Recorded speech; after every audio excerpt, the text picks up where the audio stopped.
first vanished from the face of the earth in the early 1900s, although the latter two subspecies seemed to have hung on at least until the 1970s. The extermination of the Caspian tiger is especially unsettling given the sheer size of its range. The large cats once roamed from the mountains of Iran and Turkey all the way east to Russia and China. Of the tiger subspecies that still exist today, the Amur tiger, also known as the Siberian tiger, has stayed closest to its ancestral homeland in the Russian taiga and continues to prowl the boreal forests of the region in search of prey. This usually means boar and deer, although at least one radio-collared tiger studied by the Wildlife Conservation Society, or WCS, was recorded as feasting primarily on bears. It seems the Amur not only has a preferred method of killing bears, involving a yank to the chin accompanied by a bite to the spine, but that it is also somewhat finicky, preferring to dine on the fatty parts of the bear's hams and groin.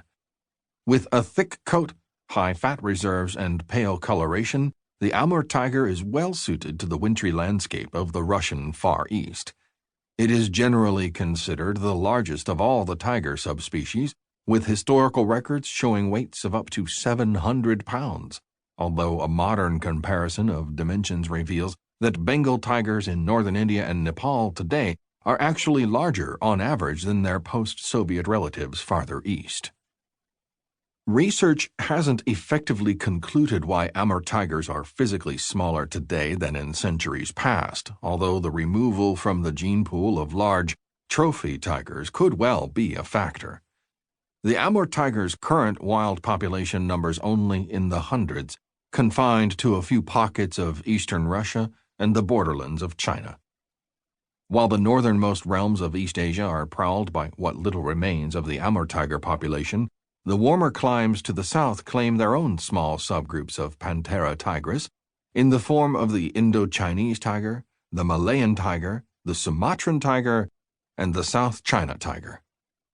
All of their populations are atrociously small, with the South China tiger bearing the ignominious distinction of being categorized, at least recently, as one of the 10 most endangered animals in the world, and quite possibly extinct in the wild.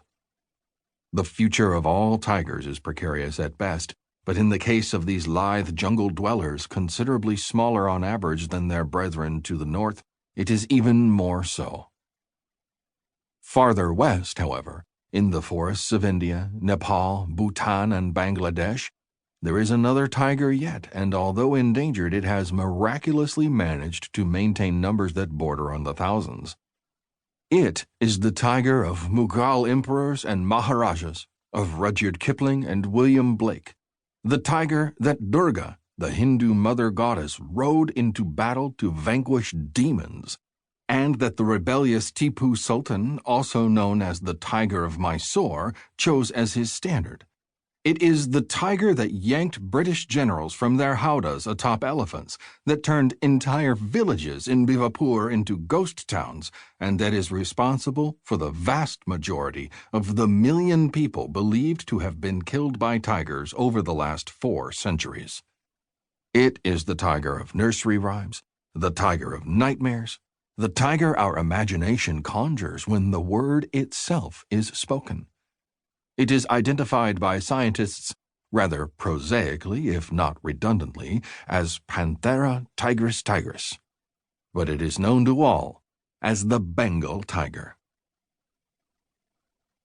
There is no shortage of shades or strokes one can employ when it comes to painting a portrait of the Bengal tiger, but to begin, Bengal tigers are big. While females tend to max out close to 400 pounds, adult males regularly achieve body weights in excess of 500 pounds, and some exceptionally large individuals have been documented at weights of over 700 pounds. Royal Bengal tigers, the subset that lives in the sub-Himalayan jungle belt known as the Terai, tend to be even bigger. One extraordinary specimen, reportedly also a man-eater, at least until David Hassinger shot it in 1967, weighed in at 850